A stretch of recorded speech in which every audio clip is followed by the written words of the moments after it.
721 Chapter 722 Cute Civet Cats. A few days later, a medium-sized ship with a modest appearance docked at the port of Roguetown. In the case of deliberately putting away the pirate flag, this ship did not attract the attention of the port navy, and the Straw Hats also looked at the nearby Roguetown with anticipation. "Is this where the legendary One Piece Roger was executed?" Luffy said with gleaming eyes. "Well, that's right, and since this is the last island on the East China Sea's Great Route, it's also called the Town of Beginnings and Ends." After pushing his glasses, he explained to Luffy, and then he allocated all kinds of supplies to his partners for this time in Roguetown. Today Sora has truly become the deputy captain of the Straw Hat Pirates in a sense, and since Luffy is a pure daily idiot, Sora is almost in charge of all kinds of trivial matters of the entire pirates. As for Sora, although the first half of the Great Route is not completely unfamiliar, Sora still intends to make all kinds of preparations as much as possible out of the cautious character inherited from Ion. After all, the general condition is fine, but my father is a very unpleasant man. It's hard to say what trials and problems he will deliberately add to his group on the Great Route. Sora reluctantly thought to himself, but also simply assigned tasks, mainly when Sanji, Reiju, Usopp, and Nami went to buy food, cannonballs, and other daily necessities.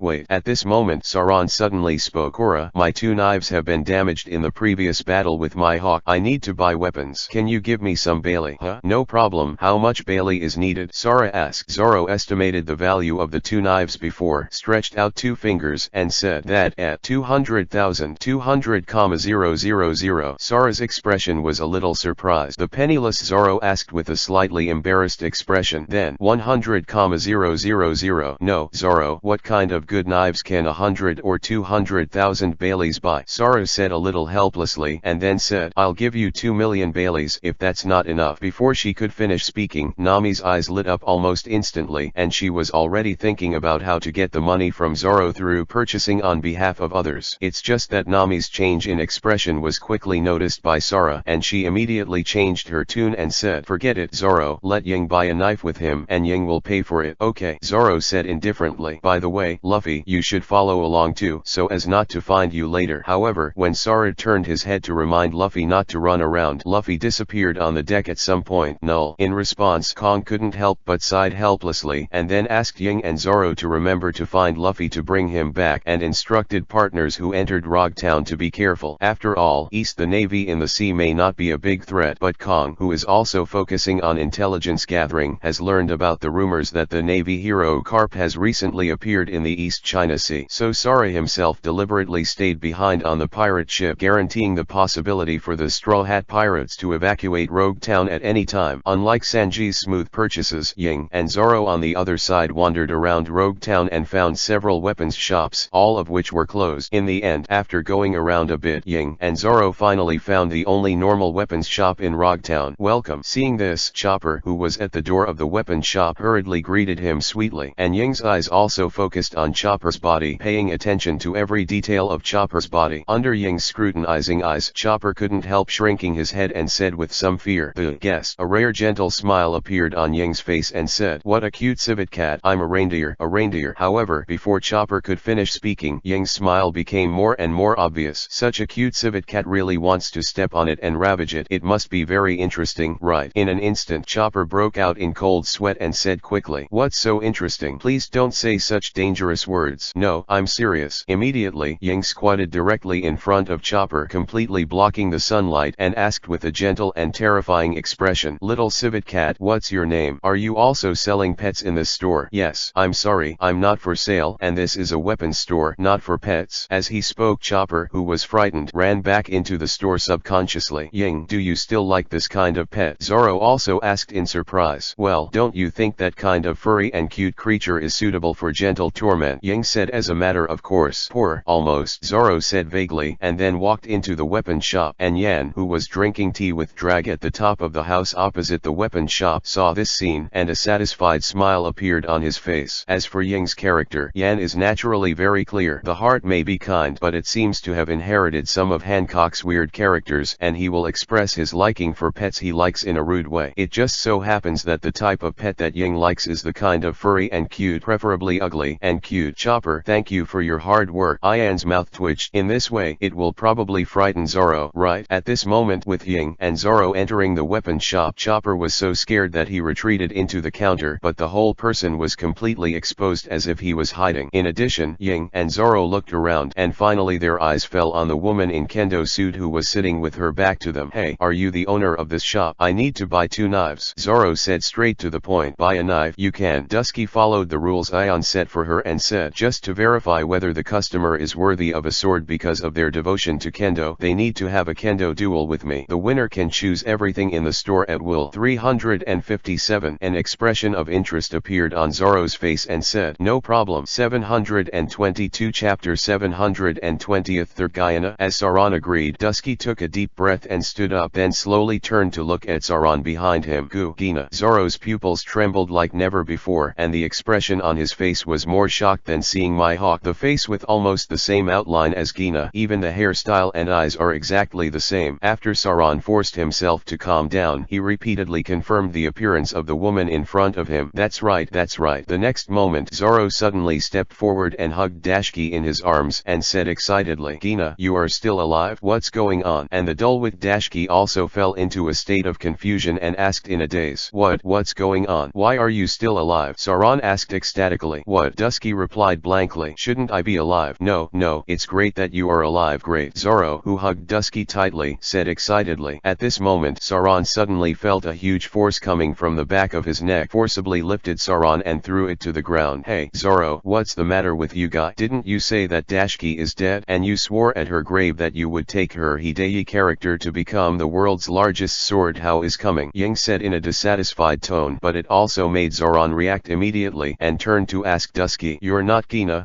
who are you?" Even when he asked the sentence, Zoro still held some expectations in his heart, hoping to say the name Gina from the mouth of the woman in front of him. However, at this moment Daisuke, who was slow in character, also reacted. Her face was a little red, and she subconsciously raised her hand to help her glasses. Where are my glasses?" Dusky was stunned for a moment, then lowered his head and looked around with a cute expression. Seeing Daisuke's natural slack that was almost impossible to appear on Gina, Zoro's heart suddenly turned cold, and Chopper, who shrank beside the cabinet, opened his mouth to remind that, "Dusky, have you forgotten? You're wearing contact lenses now." "Yes." Dashki reacted immediately, and then pointed at Zoro angrily and said, "What did you guy just want to do so suddenly?" "Hold, I'm sorry, I got the wrong person." Zoro responded with a very low expression.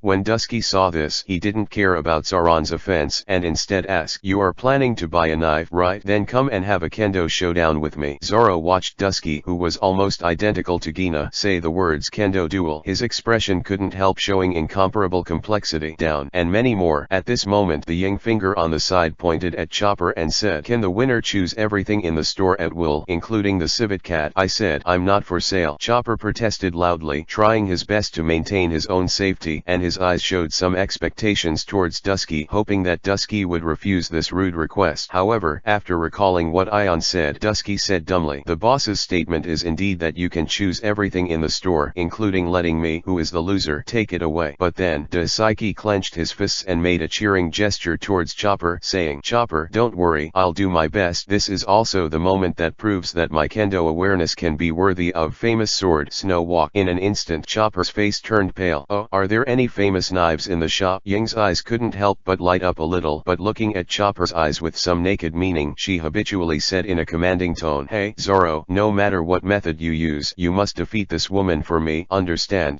Ying. Before Saran could finish hesitatingly, Ying slapped the back of Saran's head with a slap and reiterated again with a terrifying expression, "In order to prove your innocence, no, in order to win that Chopper back for me, you must participate in this duel." Zoro's expression twitched slightly and said with difficulty, "All right, then please come with me." Dashki said a word and then took Ying and Zoro to the underground kendo room that Yen had prepared in advance, and as Dusky and Zoro stood still and drew their swords, this kendo duel with different wills from both sides began. At Yan's request, Dashki, who was determined to defeat the 7 guests who came to the weapon shop, proved that he had the qualifications to match the Snow Walk and attack Saran first. Ding ding ding. When the crisp blade collided, it sounded fiercely in the basement. This was a pure and no fancy move collision. However, compared with Daisuke's best efforts, Zoro's expression was extremely complicated, and his eyes seemed to return to the thousands of battles that were once in the depths of his soul. Among the 2001 duels with Gina, Zoro has never won a single. Rather than saying that Zoro's kendo path was to become the strongest at the beginning, it is better to say that he simply refused to admit defeat. If he wants to win Gina once, then just once. However, Zoro clearly felt that if he made a full effort he would be able to win easily. But even though he knew that the woman in front of him was not Gina, but looking at the face that was exactly the same as Gina, Zoro couldn't swing his sword with all his strength. It was as if Zoro wielded the sword with all his strength. It would completely cut off the bond with Gina and won the duel with Gina in some despicable way. Ding ding ding. Gradually, Sauron was even suppressed by the psyche and began to retreat, and even felt that the word of harmony in his hand had become heavier than ever before. Hey, Zoro. At this moment Ying, who was watching the battle, spoke calmly. If you plan to stay here, then the sea will not wait for you, and a weak man immersed in memory is not qualified to be my partner, let alone compete with me for the world's largest. The swordsman's throne is now. At this moment Sauron's pupils shrank suddenly, and his teeth clenched subconsciously. Clang. In the next moment the psyche's hourly night rain, it collided with Hedayi word in the air, maintaining a stalemate. 723 Chapter 724 Weak excuses. On the top of the house opposite the weapon shop, Durag and Ion were looking at the image projected almost 360 degrees from the kendo room. Chief of Staff, that sergeant named Dusky. Why does it look familiar to me? Drago said with some doubts. Xuanjiao Village, Yuxin Dojo, Yan said calmly while watching the image. Hearing this, Drago suddenly reacted and said, I think about it, the daughter of Mr. Kaohiro, the Yuxin Dojo in Xuanjiao Village. After a pause, Drago said with a sigh. After he rescued Sabo by coincidence, Sabo was still injured in Yuxin Dojo for a period of time. Xuanjiao Village has been maintained as the organization's food transfer station for more than 10 years. Thanks to Mr. Kosuro's many care, I did not expect Mr. Kaohiro. It's a pity that his beloved daughter died unexpectedly at a young age. Indeed, according to rumors, Gina's kendo talent is quite good, and it is likely to become a generation of great swordsmen in time. Yan said in agreement. While Durag nodded, he looked at Dashki in the image a little more, and said, then what's the situation with this Sergeant Dusky? Maybe it's just a pure coincidence, or maybe it's another possibility to ask Mr. Kaohiro if he was a madman when he was young. Ion said. Drago recalled that Kaohiro was wearing small glasses, and even though he was smiling and friendly, it was really hard to imagine his wild attitude. In a sense, Drago inexplicably felt that the temperament and demeanor of Ion and Kaohiro were somewhat similar. This kind of man would always make people feel reliable unconsciously, no matter how you think about it.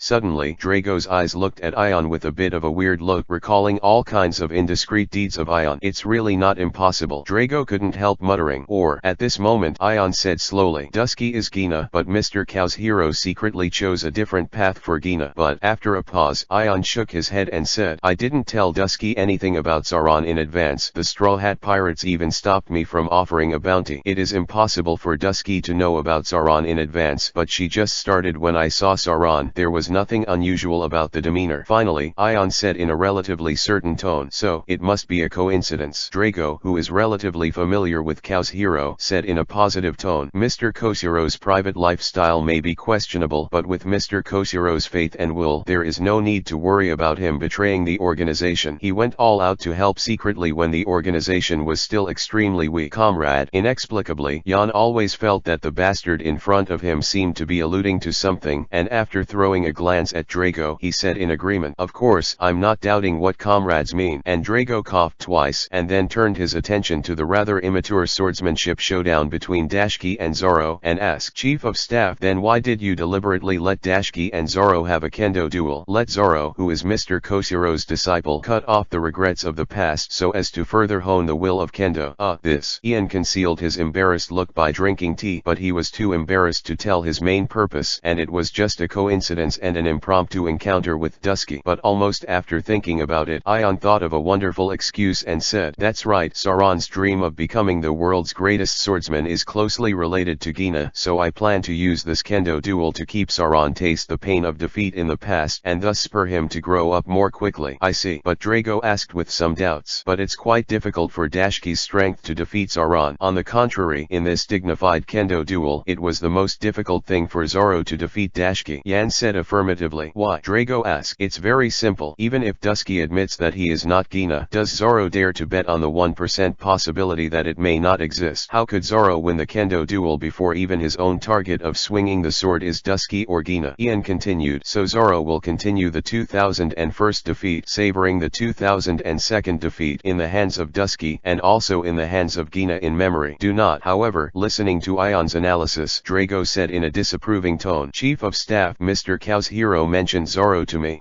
Ian, this is a swordsman who has never given up his desire to win even after 2001 consecutive defeats. After a pause, Drago said in a positive tone, I believe that such a swordsman will never give up his pursuit of victory in a kendo duel because of the regrets in his memory. Ion's expression froze slightly, but he also thought of the existence of this possibility. At the same time, in the underground kendo room, after hundreds of collisions, Daisuke couldn't help but gasp, but Saran's breath, which was faintly suppressed on the surface, remained stable. Are you procrastinating? Understand that my physical fitness is not a male opponent. Dashki gasped. This sentence also caused a subtle change in Saran's expression, and the palm holding Hideo Yaiwan tightened a bit. Hey. Zoro suddenly took a few steps back, then looked up at Dusky and said, you say that with this face, it really makes me want something important. 358. What? Dusky asked in confusion, but Zoro subconsciously turned his head to look at Ying, who was standing on the edge, who looked so delicate and cute, and then said with a twitchy expression on his face, there are also monsters with extremely terrifying physical fitness among female swordsmen, so this is just an excuse. If you are not physically fit, you will train. If your physical fitness is poor, you will train your physical fitness. If your swordsmanship is poor, you will study the skills. Only the weak. Forever there are all kinds of excuses. 724 Chapter 725 One Knife Flow. Big shock. The next moment, Zoro's momentum changed, and the whole person suddenly exuded a sense of oppression like a demon shrouded in Dusky. What? Dusky subconsciously raised the knife to resist, and at this moment, in Zoro's eyes, the figures of Dusky and the young Gina seemed to overlap just like the previous moment. Gina, this is the answer. One shot. Great shock. This is a move that Zoro realized on the spot. Facing the resistance of Dusky, he did not actually attack Dusky with the knife. Instead, he simply swiped his sword and exploded the aura of his entire body to shock his opponent. Dusky froze, facing the demon-like knife. What he felt was overwhelming fear, and even his pupils were enlarged several times as if they were dilated. As the two people staggered, Zoro slowly put the Hideo Yaiwan back into the sheath, but Daisuke, under the influence of fear, was an unstable Xiaoshiu, and could only let Xiaoshiu's small night rain fell on the ground with a crisp sound. And Zoro turned his head slightly, looked at Dusky behind him, and said, it has nothing to do with physical fitness. The real difference in strength is just the momentum is completely different. That's right, the Ying face on the side said with a bit of joy. It's like my idol, Navy hero Tefumer Ion, who has never been famous for his physical fitness, but still stands at the top of the world. On the roof, Yan's originally ugly face with Dusky's defeat suddenly showed a bit of pride, and said with some disgust in front of Drago, this idiot Ying is really, how can anyone regard their father as an idol? After a pause, Ian turned to Drago and asked, you're right, Drago. Durag. In the kendo room, Zoro couldn't help but say with some doubts when he heard Ying's words, Ying, your idol is Lieutenant General Sakura Dragon Yan. Is there a problem? Don't you think Lieutenant General Yan is very good? Ying asked. It's normal. Saran scratched his ear with his index finger and said, however, it is rumored that the guy is also a very strong swordsman. Before I kill my hawk, the greatest swordsman in the sea, I will challenge him sooner or later and then defeat him. In an instant, not only Ying's expression became a little weird, but Yan's face was even more complicated. Drago, who was on the side, forced a smile and said, Chief of the Staff, it seems that you have to be careful. I don't know when Saran will bring Ying to challenge you. I don't know the heights of the little devil. Yan resisted the urge to break Saran's limbs in front of Ying's face and said coldly, every year, there are many supernovas in the sea claiming to challenge the general and the emperor of the sea, but the final result will not be much better. Drago took a sip of tea and said happily, really? Then if you start at that time, remember to be gentle, otherwise Ying might find you desperately. Do you think Ying will like this kid with a green end? Ian said disdainfully, and then looked at the image with a hint of anticipation in his eyes, as if hoping that Ying could teach Zoro a lesson on the spot. However, while Ying's expression was a little weird, she opened her mouth to remind Saran, your order is reversed. What? Zoro, if you want to challenge Lieutenant General Sakura Dragon Ion, you must at least have the only after defeating my hawk's ability can he truly stand in front of that man, said Ying. That guy, is that strong? Zoro asked puzzled. At this moment Dusky, who was unable to break free from fear, warned angrily, you are not allowed to insult Lieutenant General Ion.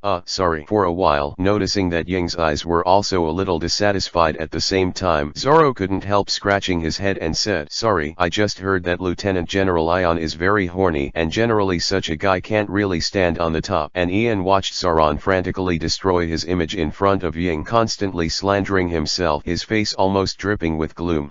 Ion stood up suddenly, turned turned around and walked towards the door. Hey, Chief of Staff, calm down. Seeing this, Drago quickly got up to persuade and said, what can that kid? Zoro, no, he just heard some unsubstantiated rumors being affected. Don't be impulsive. Don't worry, I don't even bother to shoot this kid directly, Yan said. Just don't know why. Drago heard a bit of gnashing of teeth. I'll leave it to you here, Drago. I'll be back soon. As Ion's voice fell, Ion's figure completely disappeared in front of Drago. Almost in an instant, Ion followed the domineering lock he saw and found Sanji, Reiju, and Nami, who were buying supplies together. Under Ion's deliberate appearance, Sanji soon discovered the existence of Ion. Sanji, who quietly left his partner's side and came to Ion, asked in surprise, huh? Sir, why are you here? Just passing by. Ion's voice spoke softly. What, are you leaving Barity and planning to be a pirate instead? Sanji nodded and said without any intention of hiding. After the conflict between Reiju and I and the Crick pirates, it is estimated that it will not be long before Gage will notice our existence, and staying in Barity will only cause danger to the rest of the people. It is better to try to go out to sea. And Luffy's group of guys feels quite good as partners. Really? It's just your strength. Ion pondered for a while. His words and actions seemed to show concern for Sanji and Reiju. Correct. Suddenly, as if remembering something, Ion took out two potions from his arms that were identical to the blood factor potions that Sara and Ying had used, and handed them to Sanji. This can awaken all the hidden power of the bloodline factor in your body, so let's use it as the reward for the previous meal. Sir, I have completely disowned all ties with the Vinsmoke family. Sanji declined. This is not a product of the Vinsmoke family, but a potion made by Lugo based on the bloodline factor data collected on you and Reiju. After a pause, Ion continued, and whether it's to protect Reiju or to protect your partner, strength is indispensable. Sanji hesitated for a moment but took it. Seeing this, Ian couldn't help showing a satisfied smile on his face, and he could vaguely see the scene of Sanji and Zoro being beaten by Sanji with 3 famous swords under the conflict between Sanji and Zoro. Lust. I'll slap you like a lecherous Sanji. 725 Chapter 726 Chaos in Rogtown. On the other side, with Zoro's victory in the Kendo duel, Ying also asked Dashki about the location of famous sword Snow Walk. Snowgo. Dasaiki's face was slowly filled with decadence and unwillingness, but she also understood that this was the fate of the loser, and there was no way to protect the famous sword she liked. Among the promises made by Ion and Dusky before, in order to pay an equal price, Dusky promised that the price of being a loser would not only be the loss of the famous sword Snow Walk, but even though they can be handled by the other party. Follow me. Dashki seemed to have lost all her strength, and then walked towards the front of the Kendo room and slowly opened a secret box. Her face was full of guilt. I'm sorry, boss, I failed your expectations. Dusky's eyes were filled with tears, and his teeth were biting his lower lip. Mingming's boss trusts me so much that he didn't even hide the position of famous sword Snow Walk from me. As long as I can prove myself, I can take it away. But no matter how unwilling Dashki is in her heart, out of her final dignity as a swordsman, Dashki can only abide by the promise of swordsmanship. Duel. Crack. As the hidden compartment was fully opened, there were 3 knives placed inside.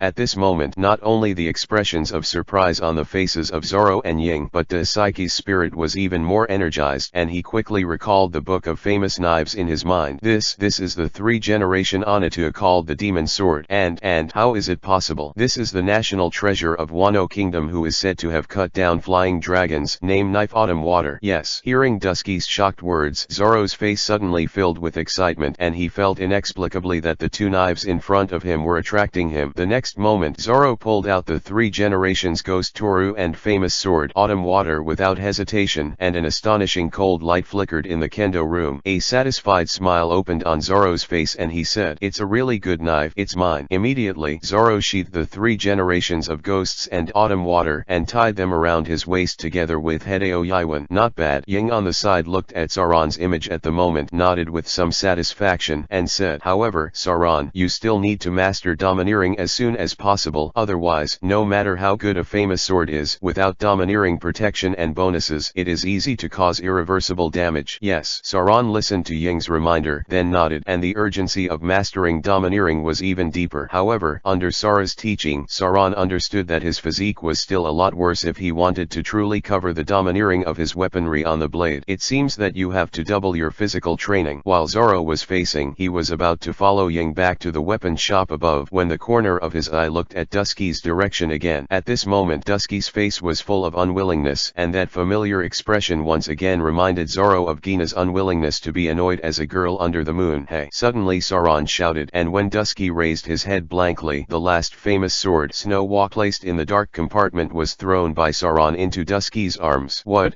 Dusky was stunned. Send it to you, Zorro said. No.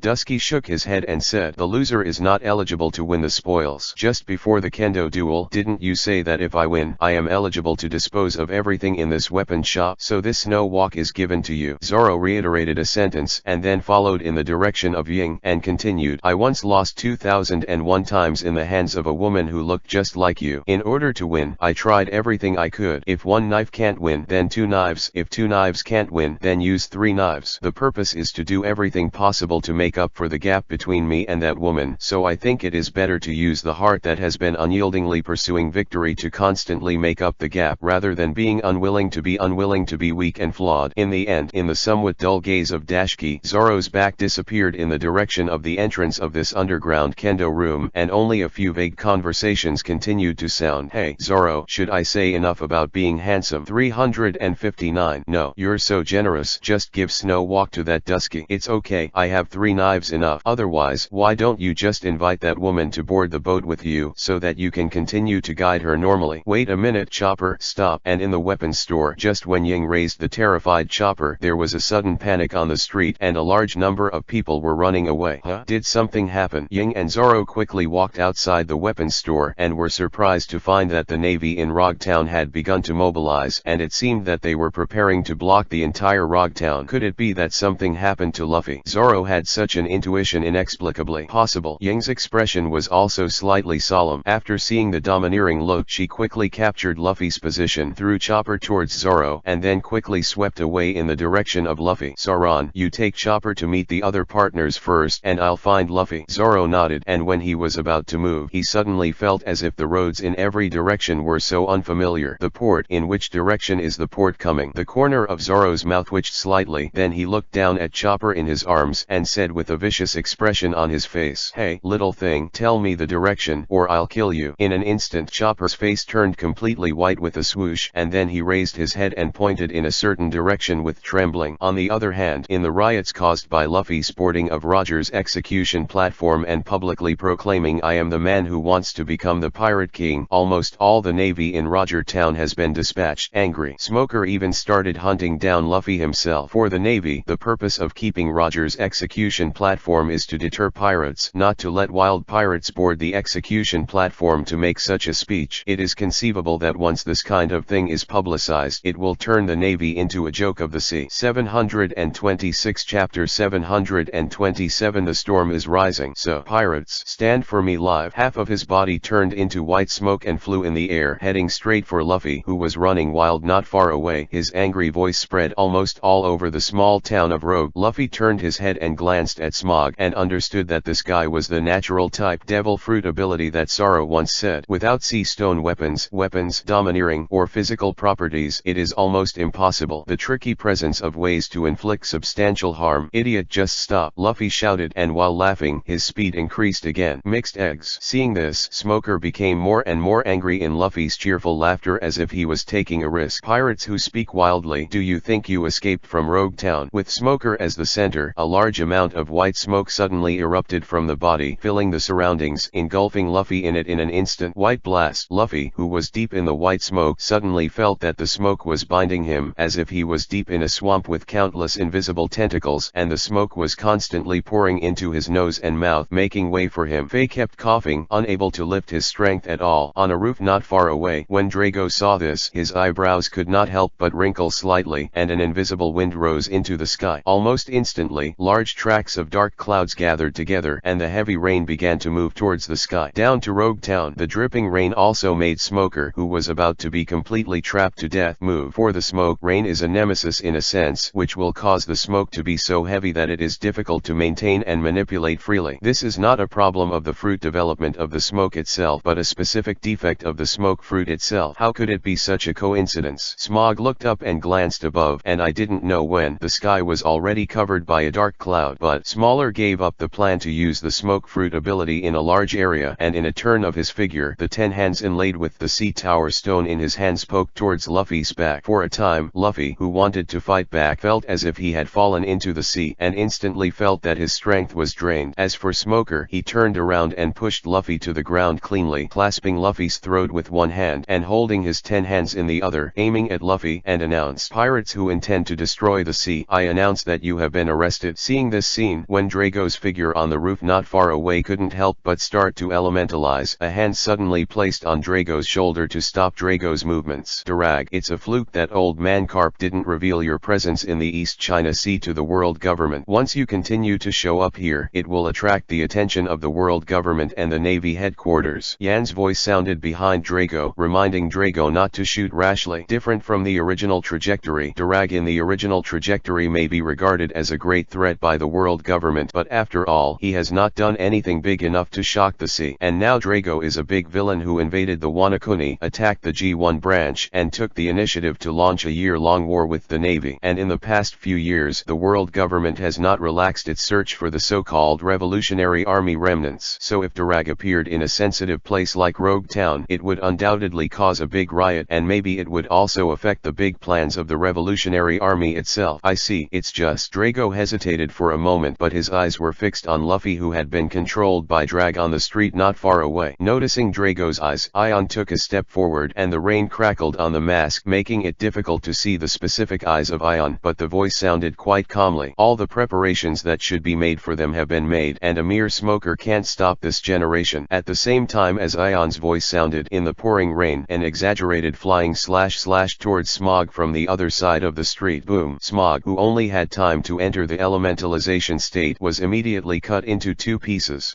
In the face of this exaggerated flying slash, Smog, who maintained his elemental form, looked in the direction of Ying in shock. With the help of the flying slash through the gap in the heavy rain, Smog couldn't help but stagnate when he saw the beautiful appearance of Ying's sword swinging in the rain. And Luffy, who was originally controlled by Smog, felt restrained lightly, bounced off the ground quickly, and shouted excitedly while running towards Ying. "Ying, ha ha ha, Ying, I didn't expect you to be here too." Fluorescent. Originally, Smog, who had felt the familiar face in the distance, froze completely, and his pupils shrank even more. Ying. This name is not unfamiliar to Smog, who is also a disciple of Zifa. When Kong and Ying disappeared many years ago, Zifa also personally informed the naval disciples all over the sea, so that the disciples be sure to pay attention to the existence of Sara and Ying. "Impossible, how could it be Ying?" Smog murmured, and his mind kept flashing with Ying's shocked face and a lot of information about Ying. The age is wrong. Even if Ying is still alive, she should only be about 12 or 13 years old. Just how could such a coincidence happen? Same name, similar face. However, when Smoke came back to his senses, Luffy and Ying had completely disappeared in front of him in the pouring rain. "Would you like to report this to Lieutenant General Ion, Teacher Zifa, and Marshal of the Warring States period?" But almost instantly, Smoker dismissed the idea. "No, it must be further confirmed, and we can't jump to conclusions." With the attention paid to Ying by the high-level officials of the Navy headquarters, even false news will cause great waves. Smog swallowed his saliva and already understood that this news must not be reported easily until it is completely confirmed. Immediately, Smog, who was so anxious in his heart, quickly continued to move in the direction Luffy and Ying fled, trying to stop Ying to confirm in Rogtown. As for Smog, at this moment the importance of Ying has far exceeded that of the arrogant pirate who is open-mouthed, so that Smog's attention has been attracted by Ying. 727 Chapter 728 The Storm Generation. Before dawn, suddenly, a violent storm swept the entire Rogtown, and the calm sea surface of the East China Sea became unprecedentedly agitated. It was in this extreme climate that a ship at the port of Rogtown suddenly hoisted a pirate flag with a straw hat and skull picture, and set sail in the face of the storm. Damn. When Smaller led a large number of naval soldiers to the port, except for the naval soldiers who fell to the ground at the port, the pirate ship had already left the normal bombardment range of the port fort. In other words, Rogtown has been unable to organize the departure of this pirate ship. Boom. While staring in the direction of the Mary, Smaller smashed the wet cigar in his mouth to the ground, and then said, "Prepare the warship. I will personally pursue that one pirate crew." Colonel Smoker, "But what about Rogtown in that case?" a naval captain asked cautiously. "What should I do?" "Let the Navy headquarters send someone else to take over. No matter what, we must catch up with that pirate ship, and that matter must be confirmed no matter what," Smoker commanded in an irrefutable tone. "Prepare the warship immediately. All the necessary supplies and the first responders must be in place within an hour." "Yes." Immediately, the navies in the port responded quickly. On a high platform not far from the port, Darag and Ion, who were standing in the storm, were also watching the departure of the Straw Hat pirates. "I have a hunch that this this group of guys may bring some kind of opportunity for the organization. Chief of Staff Drago said in a deep voice. Well, I know the storm is on, Ian said. Since Luffy, Kong and Ying have really set sail, then the plan that has been prepared for 6 or 7 years will officially start. The generation of storms before dawn plan, Drago asked. That's right, Ian said calmly. Organizing that action to subvert the entire sea requires too many actions, and it can't be covered up by 1 or 2 people and 1 or 2 incidents. Since this is the case, then the only way is to completely disrupt the sea first. Well, I can only hope for them. Drago nodded and said, correct. Yan suddenly thought of something and said, Sabo is also part of the Age of Storms Before Dawn plan. Don't you mean that Ace, Sabo, and Luffy are very close brothers? Ace and Luffy have already set sail as pirates, so let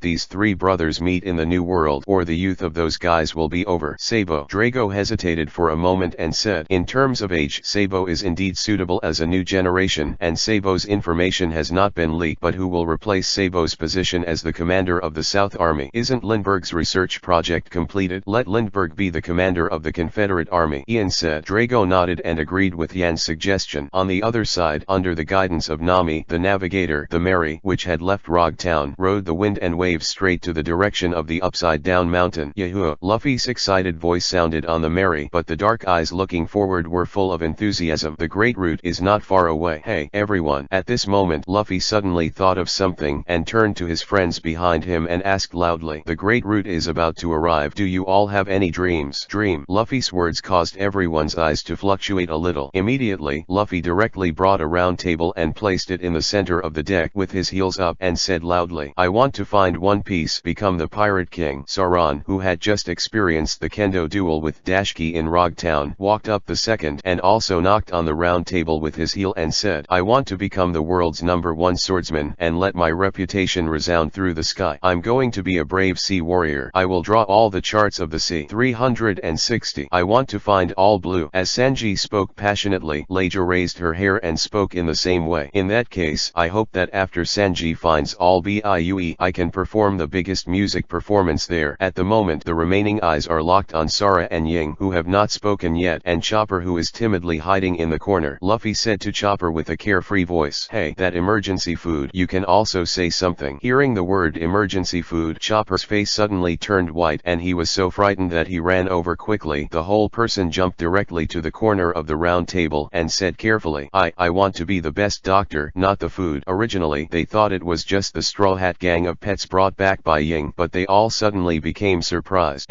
Are you still a doctor? Luffy asked. Chopper swallowed his saliva and hurriedly stated his value. Yes, my medical skills are very good. Don't eat me. How powerful? Zoro asked. Immediately, this sentence can be regarded as a question for Kyoba, who is not good at communicating with people and stammered for a long time, not knowing how to describe his medical skills. At this moment, the other foot also stretched out on the round table. Sara, who always looked gentle, said in a somewhat enthusiastic voice, I hope to reach the end of this journey to witness a new era. Following behind Sara, Ying spoke in unison. If I dream of anything, I only hope that the family can be reunited and can be fully reunited in the new era. And as Ying's voice fell, Upside Down Mountain began to come into the eyes of the Straw Hats. Seeing this, Luffy couldn't help but press his straw hat and said loudly, guys, get ready, go to Upside Down Mountain and start the great route. At the same time, in an empty tavern in a town in Bihai, Basil Hawkins with blonde hair in a weird dress hung up the phone bug and then turned over the 3 cards on the table with a calm expression. Come over. The divination shows that the sea will be subverted because of this, and everything in the world will start to reshuffle, and my probability of survival is 100%. Hawkins slowly finished speaking the results of the divination and then slowly got up and moved towards the outside of the tavern. Hundreds of pirates were already on standby. Set sail. The goal is a great route. 728 Chapter 729th Bloodline Factor Specific Medicine. At the same time that the pirate group formed by Hawkins began to move towards the great route, there were many captains of the pirate group who had been secretly controlled by the organization a few years ago and had been specially cultivated and received orders from all over the sea. Let's set sail and turn the world upside down in the great route. Among them, the 11 supernovas in the original trajectory. Most of them have been gathered by the Revolutionary Army under the deliberate search of Yan, and they have deliberately carried out corresponding fruit development and domineering training. Of course, some supernovas that are extremely vicious and have no possibility of being collected are obliterated in advance. And this is the plan that Ion began to prepare since he met Hawkins and noticed the new generation of pirates that would appear sooner or later. Damn, after so long I can finally go to the Great Root. With fiery red hair and a rather cruel and irritable personality, Eustace Kid spit out the bones in his mouth, condensed a large amount of metal into an arm from his empty left arm, and stood up domineeringly towards the cave. Went out. Outside the cave, led by Kira, who was covered in scars, a large number of pirates were also ready to go out to sea. Let's go. By the way, Kid picked up a document passed by the organization, glanced at the kingdom name recorded on it, and said, by the way, to destroy a kingdom, as loud a salute to the Great Root sounded in the royal palace of the kingdom of Sal Bay in the South China Sea. Jolie Bonnie, who has long pink hair and an extremely hot body, looked at the bear in front of her with surprise and asked, Father, really? Can I start sailing as a pirate like you? The taciturn bear just nodded, then took out a document from his arms and handed it to Jolie Bonnie, saying, it's your clearance and sailing itinerary, and some of the goals you need to achieve while sailing. Jolie Bonnie hurriedly picked it up and then rushed outside the palace with great excitement. Watching Jolie Bonnie's leaving back, there was an imperceptible warmth in the bear's eyes. Soft. Bonnie, go sail boldly. In the research institute hidden in the red soil continent on the side of the Great Airway upside down mountain, Lugo, wearing a white coat, looked calmly at a clone that was soaked in the nutrient solution in front of him, which was almost the same as Lugo's appearance. The next moment the voice of Baby 5 sounded in the direction of the entrance of the research room. Hey, Lugo, haven't you finished yet? Mr. Yan has officially started planning. Lugo turned his head and glanced at Baby 5, who had entered his research room without any courtesy and was still smoking in the research room, reminding him, smoking is prohibited here. In response to Lugo's reminder, Baby 5 turned a blind eye. Instead, he approached the clone soaked in the nutrient solution in front of him, as if he was carefully examining every subtle feature of the clone. With a cigarette in his mouth, Baby 5 turned to look at Lugo, pointed his finger at the clone, and asked, Hey, Lugo, do you confirm that the organs of this clone are perfectly replicas of your own, without any special and unnecessary modifications? Lugo's face turned red, but his tone was very calm. Boring. Immediately, Lugo walked to one of the machines on the side and started to control it in a hurry, and then said, the clones have been made perfectly, except that they don't have the abilities of Evil Concubine and Surgical Fruit. There is almost no difference, and they have also been injected with the highest level specialized bloodline factor. Next, it's time to test stability. The next moment, as all the nutrient solution surrounding the clone was evacuated, the clone also opened its eyes and walked out of the culture chamber. Lugo's hand pressed on the clone's head, and the flesh of the palm extended to connect with the clone's brain, as if something was transmitted, and then said, KLT-0, you will go out to sea as a pirate under the name of Death Dr. Lugo next, and collect the stability data on the bloodline factor specialized potion. Seeing this, Baby 5 on the side spit out a mouthful of smoke, and then said, it's alright,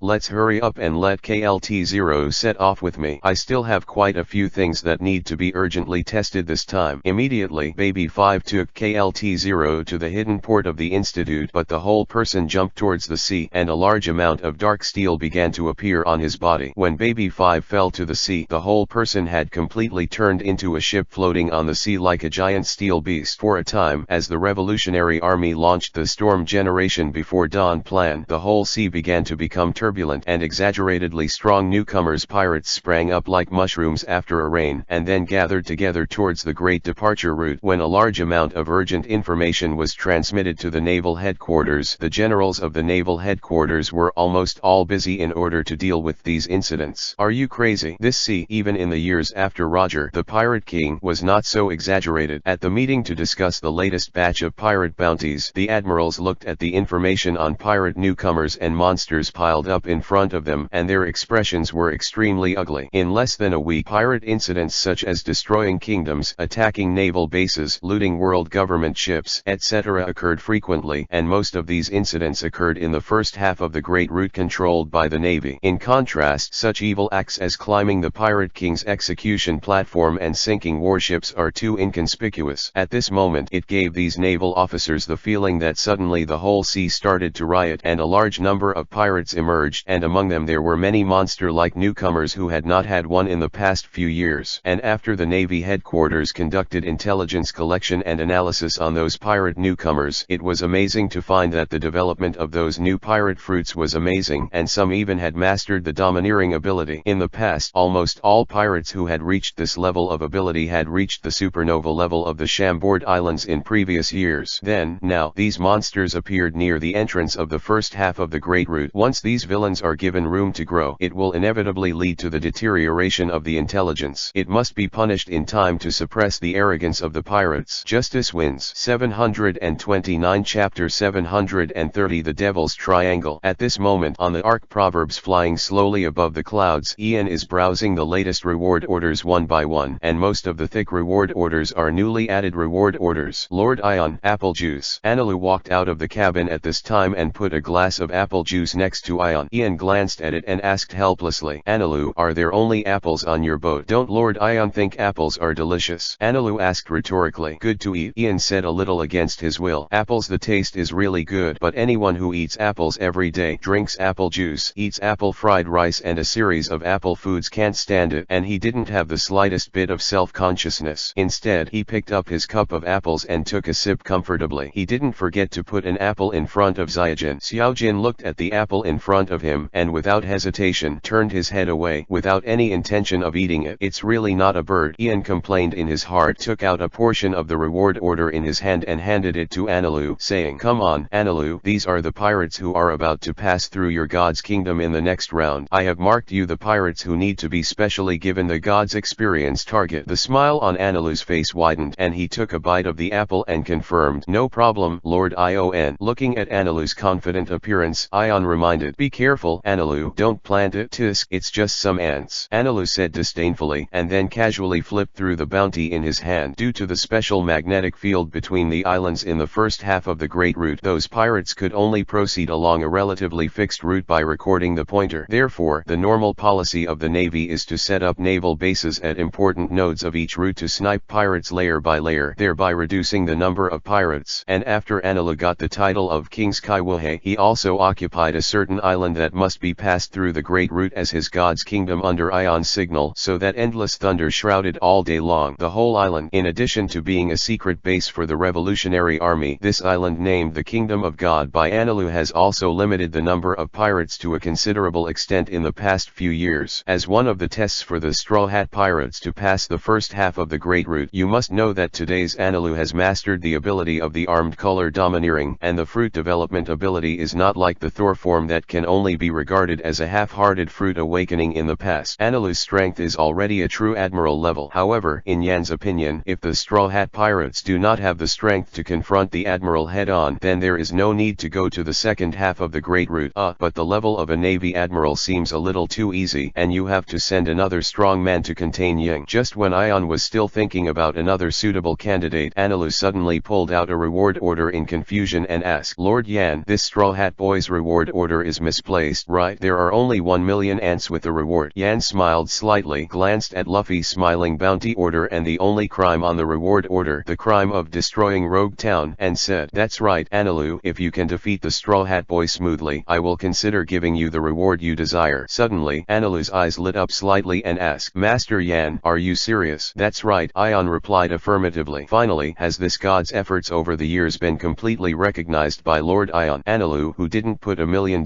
pirate in his eyes at all, almost subconsciously thought that this was just an excuse Ion made to reward him. Ian just smiled encouragingly at Anilu, then stretched out his finger to let Xiaojin fall on it and said, I trouble you to send me to the Devil's Triangle this time. Then you should hurry back to the Kingdom of God as soon as possible and start preparing for the trial. The prestige of the thunder will execute your will, Lord Yan. Anilu replied respectfully. Then let the thunder sound a little more shocking, as the light of dawn before dawn. Ian said a word, then buckled the mask behind him, and the whole person jumped directly from the edge of Ark Proverbs. In the next moment, a burst of gas sounded, and Ion's figure almost turned into an invisible afterimage, heading straight for the Devil's Triangle below. The Devil's Triangle Zone is a strange sea area located on the first half of the Great Route close to the Red Soil continent. The vast area is shrouded in thick fog all day long. In the past hundreds of years, countless pirate groups have strayed into it and then lost completely, failing to leave the Devil's Triangle. However, since Yan holds Moria's life card, it is easy to find Moria's terrifying three-mast sailboat transformed from an island just by following the direction of the life card. In the castle in the center of the horror bark, Moria, who is wearing a dress similar to a gentleman but is extremely tall, is manipulating the shadow to brew coffee elegantly and then handing one of the cups to the stool she was shaking her calf, and Perona was holding an ugly and cute furry doll in her hands. Please taste and see if my level has improved. Moria looked at Perona expectantly and said 361. Okay, Mariah-sama. Just as Perona picked up the coffee cup, the movement suddenly stopped and then twisted. His head looked in one direction. What's wrong, Perona? Moria asked strangely. Perona pointed towards the main entrance of the castle and said, the Lord has arrived. Huh?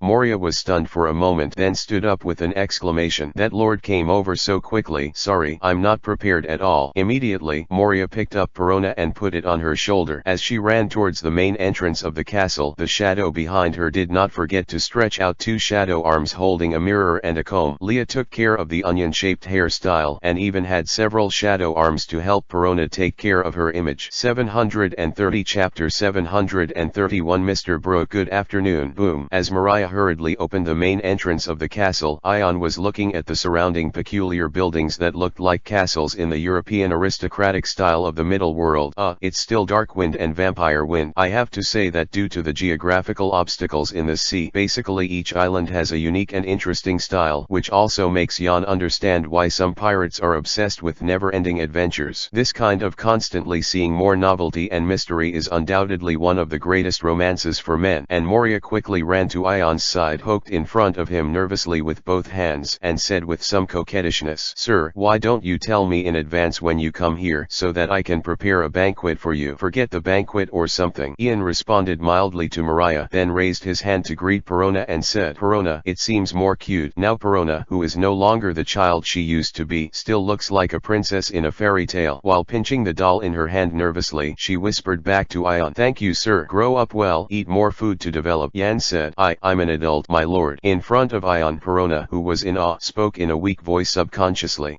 Hearing this sentence, Ian couldn't help but look at Perona carefully again, only to find that Perona's style is indeed biased towards the dark and cute princess style, but it is indeed a mature place and very mature. Ian smashed his mouth, looked away, and said a little embarrassedly, Ha ha ha, time flies so fast. Immediately, at the kind invitation of Mariah, Ian followed Mariah to briefly visit his castle. Unlike Moria, who created a large number of shadow zombies in the horror bark in the original trajectory, with the help of Ion, he has successfully completed his revenge against Kaido, and Moria, who has solved the knot in his heart, did not. The idea of relying on shadow zombies is basically just sitting in the castle in front of a fat man and a dad when he is basically fine. Therefore, in the entire huge terrifying three-mast sailing ship, apart from some shadow zombies who act as maids and guards, the only real living people are Moria and Perona. And unlike in the original trajectory, Mariah wanted to get the corpse of a strong man, and he could only dig graves everywhere. With the support of the Revolutionary Army, an area on one side of the terrifying bark was unknown. Complete shadow zombie graveyard. My lord, the shadow zombie cemetery is here. Do I need to wake up all the shadow zombies for inspection? Moria asked. No, don't disturb them if it's not necessary. After a pause, Ion did not forget to add, and most importantly, I believe in your abilities, Mariah. Thank you, my lord. I will definitely not betray your trust. Moria was so moved that she burst into tears for a while. The corners of Ion's mouth twitched obscurely, expressing incomprehension to the richness of this eloquent emotion. Immediately, Ion quickly changed the subject and asked while visiting other areas of the castle, in comparison, how is the grain reserve in the terrorist bark? It's not far from the Red Continent, and the grain reserve here will really be about strategic arrangements. The organization is still replenishing regularly, and I will definitely guard those important food reserves, Moria said with an oath. Then please, Mariah. Ian regretted it when he subconsciously uttered these words to win people's hearts, and saw Moria almost stabbed himself twice to prove that he would swear to protect those food reserves. I have to say that Mariah may have a lot of shortcomings, but in terms of affection, Mariah is definitely a man who is not inferior to Luffy. After Ion completed his revenge against Kaido for Moria that year, Moria's loyalty to Ion went straight to the point of following him to the death. However, Ion still trusts Mariah's ability. This is not the fat man of the original track who is addicted to relying on shadow zombies, but a heroic pirate who really competed with Kaido in his youth and has grown up over the years. What's more, in a special area like the Devil's Triangle Zone, Moria's combat power will also have a special geographical bonus. Coupled with the thoroughly adult Perona, the combination of the two's combat power is definitely a terrifying level. Yes, and it belongs to the kind of terrifying powerhouse that summons the flow. It is precisely for this reason that the Revolutionary Army designated the terrorist bark as a food reserve base for future attacks on the Red Continent, a real strategic point. Immediately after returning to the castle hall again, and after Moria carefully brewed a cup of coffee for Ian asked about the important purpose of his trip. I heard that you have found that thing in the Devil's Triangle? Ah, yes, Moria answered quickly and said, when I actually saw that thing, even I was taken aback. It's hard to imagine that I can live in this form. Immediately, Moria's shadow split an arm and walked through the castle. When the shadow arm returned, there was already a skeleton frame with an exploding head in his hand, and the skeleton frame was still struggling, demanding to let him go. Quiet, don't be rude in front of adults. Moria drank at the skeleton frame with the explosive head. Don't be so rude, Moria. This is the being who will become our companion, and the companion who will carry a part of my strength. Ian spoke in a warm voice, then walked to the shelf with the explosive head skeleton on the ground, pushed the cup of coffee in front of him, and said, Mr. Brooke, good afternoon. Ah, thank you. Brooke, who was caught by Moria and imprisoned in the castle for a while, was taken aback for a moment, and then he subconsciously took a sip of coffee. This is the first time I've drank something hot in decades. Even if I die at this moment, I have no regrets. Ah, but I've already died once. Ho ho ho. For Brooke's seemingly funny style of asking and answering questions, Ion couldn't help laughing, and then said, I know, Mr. Brooke, it is because I know that you have died once, and your body has completely lost the concept of aging. That's why I came to find you on purpose. 731 Chapter 732 Goodbye to Rab. What? Brooke's boneless mouth opened and he seemed a little puzzled. I need your strength. Follow me and join the Virtual Circle organization. Jan said straight to the point, but his gentle tone did not give any room for Brooke to refuse. Is this inviting me to join the pirates? Ho ho ho ho. Brooke laughed weirdly and said, it's just that it's a little too abrupt. No, I'm no stranger to your past, Mr. Brooke, and in order to find you, Moria has even been looking for you in the Devil's Triangle for nearly 2 years. Ian spoke softly. I have to say that the Devil's Triangle is too big, and it is shrouded in thick fog all year round. Shipwrecks floating on the sea are everywhere, and there are countless corpses. I want to find it in this environment. A moving skeleton rack is almost as difficult as finding a needle in a haystack. Moreover, after Jan accumulated enough artificial devil fruits to awaken the void soul chopping sword Skull Emperor a few years ago, the ability of Skull Emperor is aging, and even the user's body will also be affected. Ability to influence. This time, after Ion simply gave the Skull Emperor the ability through the death row inmates, he found that once the death row inmates used this ability, they would also age rapidly. By the way, Ian specifically tested what would happen if he forcibly deprived the void soul chopping knife to those who were given the void soul chopping knife. The result is an instant death. In the end, after Jan's many experiments, he found that the only one who really had the ability to use the Skull Emperor seemed to be Brooke, who was able to use the yellow spring fruit. As a person with the ability of yellow spring fruit, Brooke died as early as 50 years ago, and then his body can still be resurrected even when his body has been completely turned into a skeleton. To express my sincerity, this is the gift I brought to you when I first met. Immediately, Ion took out a video phone bug from his arms and placed it in front of Brooke. Phone bug? What do you mean? Brooke asked. However, as the video phone worm was turned on and projected a whale, Brooke was so excited that the bones all over his body were shaking.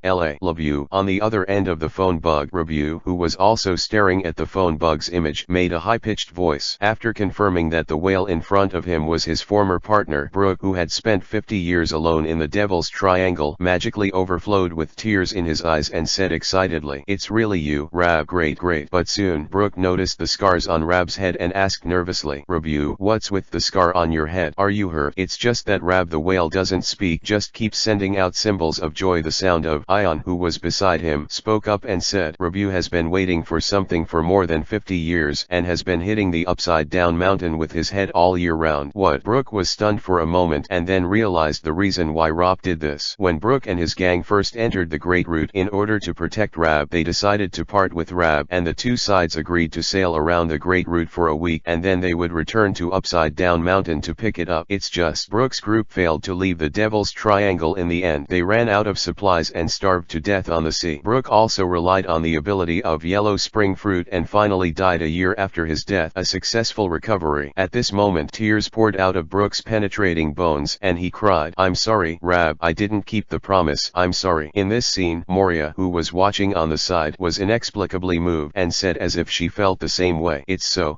touching, Brooke, I didn't expect you to be so affectionate and righteous. And Brooke communicated with Rab through the video phone bug for more than an hour, and then he hung up the phone bug reluctantly and still held the video phone bug that could talk to Rab in his hand. Don't be nervous, Mr. Brooke, this video phone bug was originally a gift for you. You can communicate with Rebu at any time through this video phone bug. There is also a special person in Rebu to maintain the normal operation of the phone bug, so you can rest assured. After a pause, Ion continued, "Of course, if you want to see Rab, I can also make arrangements for you." "Thank you," Brooke said respectfully. "This is my last partner in the past. Thank you for allowing me to communicate with Rob." Immediately, Brooke continued to speak. "If there is anything you need me to do for you, then please be sure to tell me that. I still have a little confidence in swordsmanship and music. I've said it just now. I'm here to invite you this time, Mr. Brooke. What I hope is that you can join the Virtual Circle organization," Ion said again. This time, Brooke did not look like he was funny before, but asked seriously, "I take the liberty to ask, what is the purpose of your invitation to join the Virtual Circle organization? The sea is about to undergo drastic changes, and the times have reached the edge of change," Ion stated in a calm tone. "The Virtual Circle organization has only one purpose, that is to completely erase the old era and prepare for the new generation of the new era." What?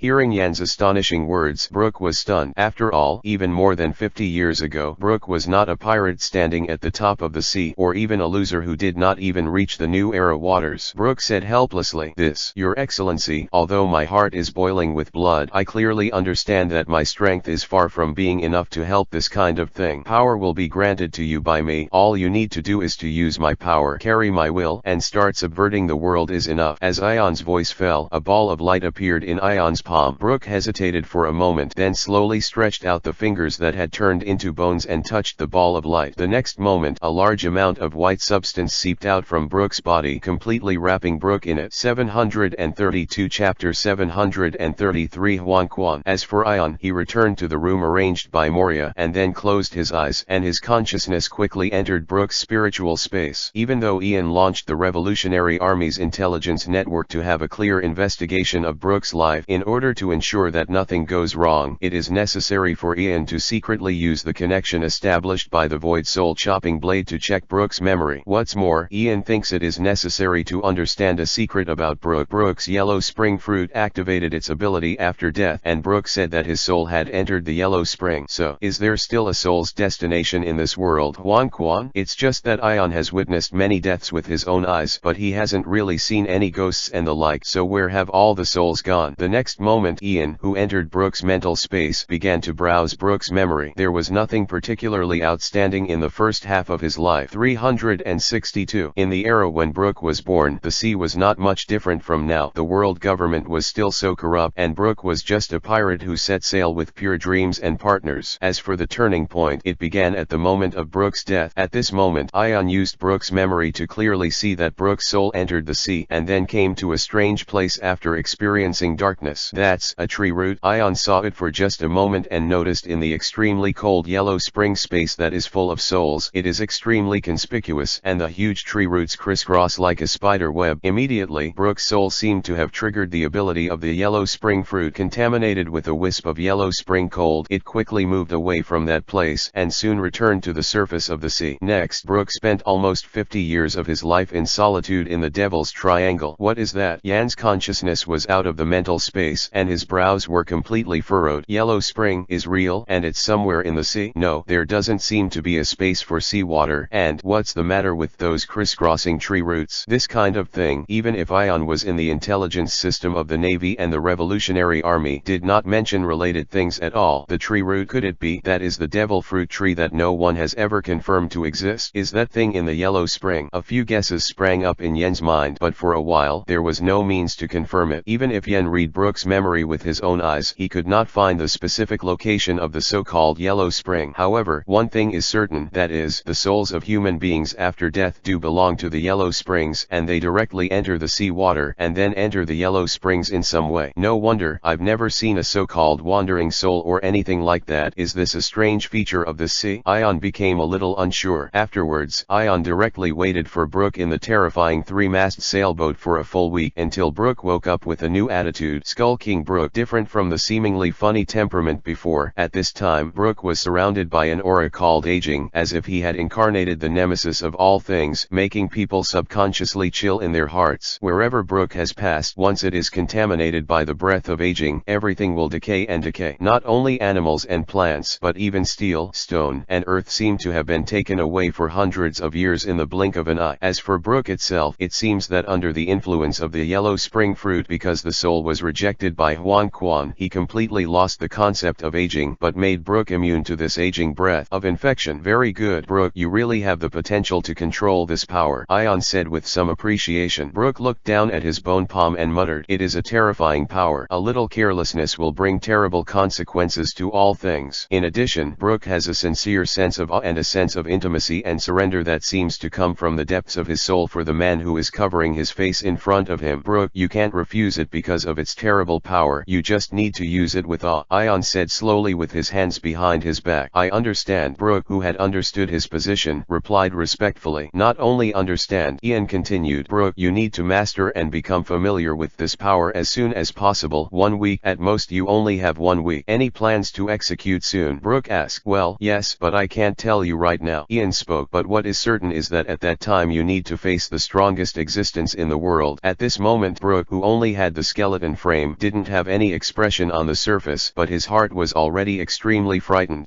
Is it so exciting at the beginning?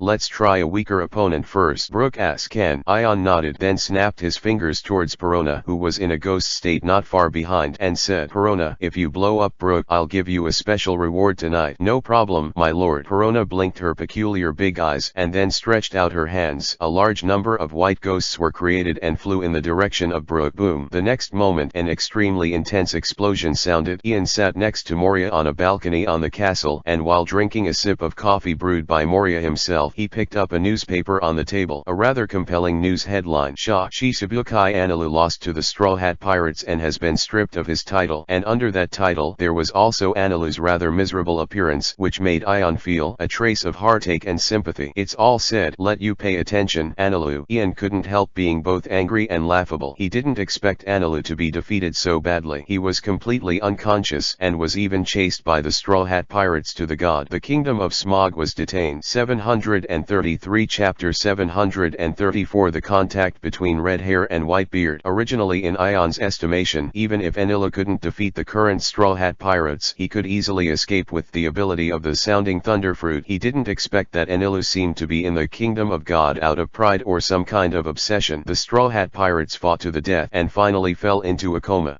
Wait. Ian suddenly thought of a possibility that Enel wouldn't be because of his own encouragement. That's why. It's so stupid. Well, it shouldn't be. Ion's expression froze slightly, then murmured, it should be purely due to Enel's pride, but Luffy's growth rate is astonishing. Immediately, Ion turned his attention back to Luffy. Unlike the relatively vague and outcome-focused reports in the newspapers, Ion has received detailed intelligence on the entire battle. Among them, Sara and Ying did not participate in the battle with Enilu. After Luffy was defeated twice by Enilu, Sanji, Zoro, and Reija joined forces to delay time. Luffy stood up during Chopper's emergency treatment twice again, and finally defeated Enilu's billion-volt Thor form head-on with third gear. Overall, Yan is quite satisfied with Luffy's growth rate. Although Luffy's ability to defeat Enel is more dependent on the fruit's ability to restrain Enel, Luffy is also in this battle thoroughly mastered the domineering coverage of the armed color, and the fruit ability has also been developed to the level of third block. At the very least, this is enough to prove that even if the current Straw Hat Pirates do not have Sara and Ying, they are not incapable of fighting against an admiral-level enemy. And next, Sara will probably teach Luffy the domineering Sakura unique to Wano country, and then guide Luffy to the New World waters as soon as possible. Then, that plan can begin. Ian muttered something. The only thing that surprised Ian was that Luffy defeated Enilu, who was one of the King's 7 Wuhei. Even Ian could no longer secretly manipulate the Straw Hat Pirates' information and bounties. For a while, with the most shocking incident in the sea recently, the defeat of Enilu, the Straw Hat Pirates really began to become famous all over the world. Sara and Ying is an exception. No crime was announced on Sara and Ying's bounty, but a token reward of 1 million Bailey was offered, and the purpose of the bounty was clearly marked as providing information, not killing or arresting. Obviously, at least the naval headquarters has begun to suspect the identity of Sara and Ying, and has begun to confirm it. Blah blah. At this moment, Xiao Jin spit out a special telephone bug inside the Navy in front of Ion. Ian scratched his head and looked at the logo of Lieutenant General Crane on the phone bug, feeling a little helpless. Sure enough, and with the connection of Ion, Lieutenant General Crane also said straight to the point, Lieutenant Admiral Yan, the Navy headquarters found traces of Sara and Ying. Please return to the Navy headquarters Marine Fando as soon as possible. What? Ion responded with a pretense of surprise, and then kept asking questions like a normal reaction. But obviously, even if Smog further contacted Sara and Ying in the Kingdom of God and reported all the information to the Navy headquarters, however, there are still doubts about the identity of Kong and Ying, which made the Navy headquarters unable to confirm the authenticity of the matter 100%, so they specially contacted Ion to return to the Navy headquarters Marine Fando immediately. And as Lieutenant General Crane narrated it in detail, Ion naturally agreed without hesitation with common sense, and it was quite urgent. I understand. I will set sail immediately to return to the Navy headquarters. Please also as soon as possible. The people who are suspected to be Sara and Ying are now among the pirates called the Straw Hat Pirates, and it may not be long before they arrive at the Chambord Islands. Lieutenant General Crane emphasized again, in view of the fact that the current intelligence can confirm that the people suspected of Sara and Ying have extremely high danger and potential, the world government is urging the Navy headquarters to take measures against dangerous people as soon as possible. So Lieutenant General Ian, you must confirm the suspected person as soon as possible, the specific identities of Sara and Ying, and whether they were coerced into joining the Straw Hat Pirates, or for other reasons. In this regard, Ion is not surprised at all, or this is originally in Ion's plan. While Ion in Wano country immediately set off and returned to the naval headquarters, while browsing keep up to date with the latest news on Ace and Blackbeard Titch, it seems that Ion's interference in the sea did not affect the appearance of Darkfruit. As early as when Luffy really started to go to sea, Darkfruit also fell into the hands of Blackbeard Tiki just like the original trajectory, and Ace stubbornly started to hunt down Titch under his anger. It has to be said that the ingenuity of this time seems to make the fate of Luffy and Blackbeard Tiki begin to flow together. During the whole process, Ian has also been paying attention to the movements of Blackbeard Tiki and Ace, and after Anilu was defeated and deprived of the title of 7 Bukai, Blackbeard Tiki seemed to be start brewing as if it were a plan. Ace bit the traces subtly gradually. It seems that Titch's purpose is still to capture Ace and then hand it over to the Navy headquarters in exchange for the status of the Shibukai and trigger the top war, planning the Shockfruit and many powerful pirates as partners. Under the memory of the past, Ion naturally easily judged that Titch's purpose had not changed based on the information he had. At the same time, in the Whitebeard site in the New World Sea area, red-haired Shanks looked at the newspaper about Luffy's latest situation and the bounty that soared to 300 million with a smile on his face. But it quickly converged. For Shanks, there's not yet time to celebrate Luffy's voyage. After all, Shanks is about to face the Whitebeard known as the strongest man in the world, and Shanks is about to board the Whitebeard's Moby Dick. In any case, before Luffy has fully grown, Ace cannot be allowed to take this risk rashly, otherwise the situation in the sea may be detonated in an instant. Shanks' eyes narrowed, and he immediately started to board the Moby Dick with the wine brought to Whitebeard in one hand. 734 Chapter 735 Flames Swallowed by Darkness. Boom. Shanks' domineering arrogance, which is really enough to easily interfere with reality, stopped in front of Whitebeard with an aura no less than Whitebeard's. What surprised Shanks was that Whitebeard's physical condition didn't seem to be as bad as he imagined. It was rumored a few years ago that Whitebeard's body began to deteriorate and required frequent infusions. It seemed to be just a rumor. No, it is also possible that Whitebeard deliberately maintained this posture in front of outsiders. Shanks secretly made a reasonable judgment. After all, based on Shanks' understanding and speculation about Whitebeard's physical condition, Whitebeard's body in this period should not last a few years. As for Shanks' arrival, Whitebeard's half-squinted eyes opened slightly and asked calmly and domineeringly, "Little devil, what's the matter?" Shanks put the huge wine jar beside him, and after filling the NPC wine bowl, he threw the wine jar straight at Whitebeard and said, "This is a fine wine from my hometown. I brought it here for you to taste." Whitebeard took a domineering sip, then looked at Shanks' empty left hand and asked, "I heard that you lost an arm in the East China Sea." A smile appeared on Shanks' face, and then said indifferently, "Well, I bet him on the new era." "Really? Then what are you doing here this time?" Whitebeard asked. Immediately, Shanks said, "I want you to call Ace back. Tiki is very dangerous. Once Ace and Tiki come into contact like this again, it is very likely that the sea will go to the brink of runaway." But even though Shanks didn't say it clearly, Whitebeard understood that Shanks knew Ace's true identity and hinted that if Ace had an accident, it might lead to unforeseen consequences. Only, Whitebeard narrowed his eyes and said, "Runny nose kid, it's 100 years too early for you to point fingers at me." "Whitebeard, don't you understand the seriousness of the matter?" Shanks is still making his last effort trying to prevent the big event that is likely to happen, maintaining the stability of the sea for Luffy to go out to sea, and buying enough time for Luffy to grow up. Ha ha ha ha ha. Whitebeard suddenly laughed wildly and said loudly, "There's no need to worry about this kind of thing. I'm a Whitebeard, not to mention what's more." Shanks' face showed an unexpected look, and he heard a trace of unusual meaning. Whitebeard glanced at Shanks, then said, "This is also the agreement between Lao Tzu and a certain certain man. Suddenly, Shank's face turned pale with shock. In addition to knowing what agreement Whitebeard is hiding, what is more important is the name of Whitebeard. Compared with Whitebeard's contempt for directly calling Shanks little devil, it is undoubtedly a blessing to Whitebeard. A degree of equality. A man equal to Whitebeard made a certain agreement with the world's strongest Whitebeard, and is it still related to Ace and Tiki? Immediately, Shanks felt that things didn't seem to develop in the direction he expected, but instead began to lose control faintly, and a few drops of sweat began to appear on his forehead. Whitebeard, what are you planning? Whitebeard slowly put down the wine in his hand and asked, little devil, what's your tone? Whatever you're planning, Whitebeard, don't be stupid. Shanks was already a little anxious, but it instantly detonated the battle between the two sides. The next moment, Kong Yunki in Whitebeard's hand collided with Shanks' famous knife griffin, and the terrifying aftermath spread wildly and even shattered the sky. 363. On the other side, Ace finally caught up with the Blackbeard pirates on Bonaro Island, and an extremely fierce battle broke out between the two sides. This is between darkness and fire. The aftermath of the battle between the two natural powers will spread to the entire island almost instantly, leaving this little-known island shrouded in the sun and darkness. Ace's strength is very strong. Perhaps due to personal preference, Ace is not as strong as Roger, as good at physical skills, kendo, and domineering, but is immersed in the development of burning fruit. But his strength compared with the previous growth rate is not much. It's just that Titch is a hero who has been dormant for decades. He has been under the command of the Whitebeard pirates for decades. He has seen countless strong men, and his physical skills and physique are powerful. Indelible scars. In the end, after half a day of fighting, Tiki's darkness completely engulfed Ace's hot flame. Gee ha ha ha, Ace, your flame is still too weak. This level is far from enough. Titch laughed wildly, looking down at Ace, who had collapsed in front of him and lost all his strength, and said in a proclamation, with you, I can really start my plan. Ace, I really appreciate you. Lying on the ground, with many broken bones on his body, Ace, who was unable to get up again, looked up at Titch with difficulty and questioned, what do you want to do, you bastard who killed your companions? Gee ha ha ha, of course, to realize the ambitions and dreams of men. You are right, the son of One Piece. Ace's pupils shrank, and he didn't expect that the secret he was hiding had already been known by Titch. Suddenly, Ace's heart tightened, and he faintly felt Titch's plan, and his face became a little panicked. Gee ha ha ha, Ace, come with me. The world will start to run wild because of me. At this moment, an incomparably flat voice sounded, the world will run wild, there is no doubt about it, but it has nothing to do with you, Titch. Titch's eyes shrank, and he quickly turned to look behind him, but what caught his eye was a man wearing a mask and a skeleton wrapped in some kind of ominous aura. Suddenly, Titch almost subconsciously took a step back, and his face couldn't help showing a bit of awe. It wasn't just shock at Brooke's weird state, it was more out of fear of Ion. That mask, that costume, there is no doubt that it is a terrible person who has fought with Dad for a long time and has been recognized by Whitebeard. Why does this guy appear here? In an instant, Titch couldn't help feeling a little flustered. His expression became extremely nervous, and his eyes began to wander around to observe the surrounding environment and the positions of his partners. 735 Chapter 736 Instant Kill.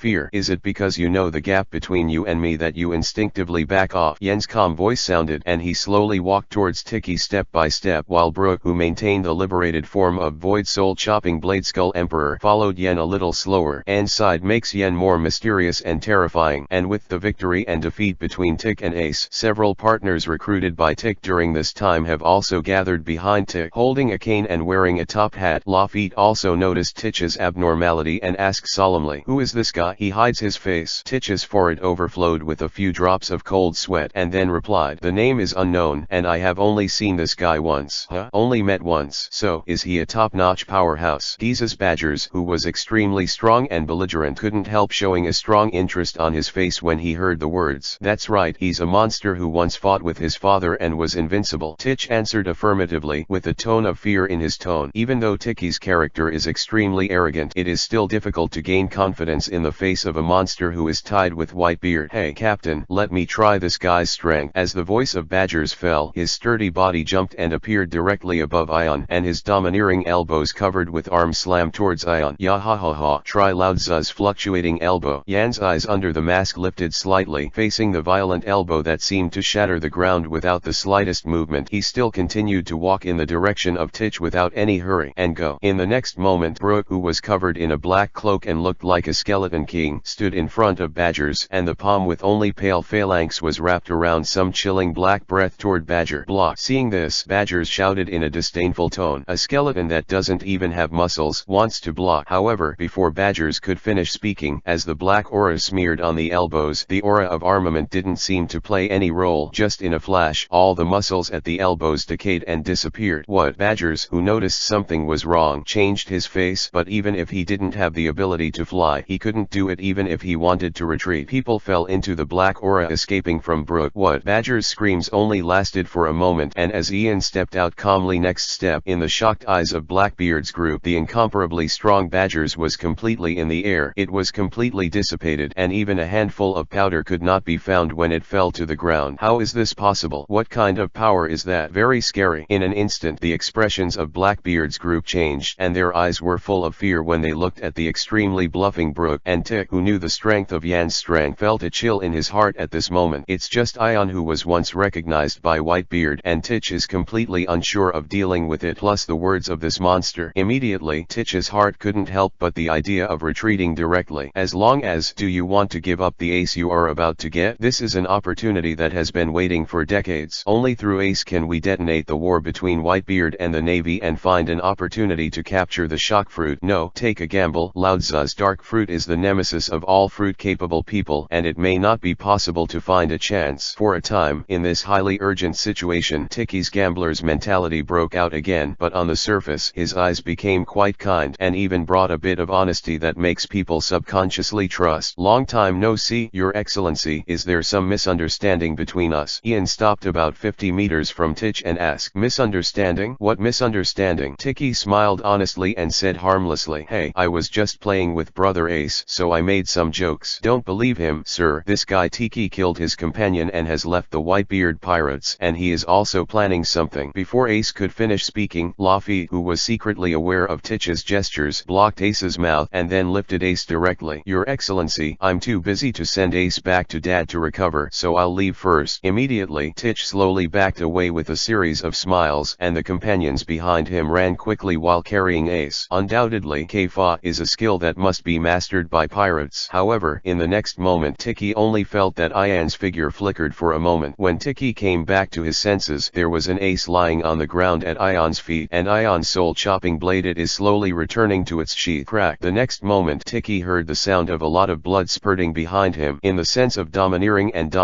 the life breath of the partners he had finally found was quickly dissipating. There is no doubt that all of his partners were killed instantly. What?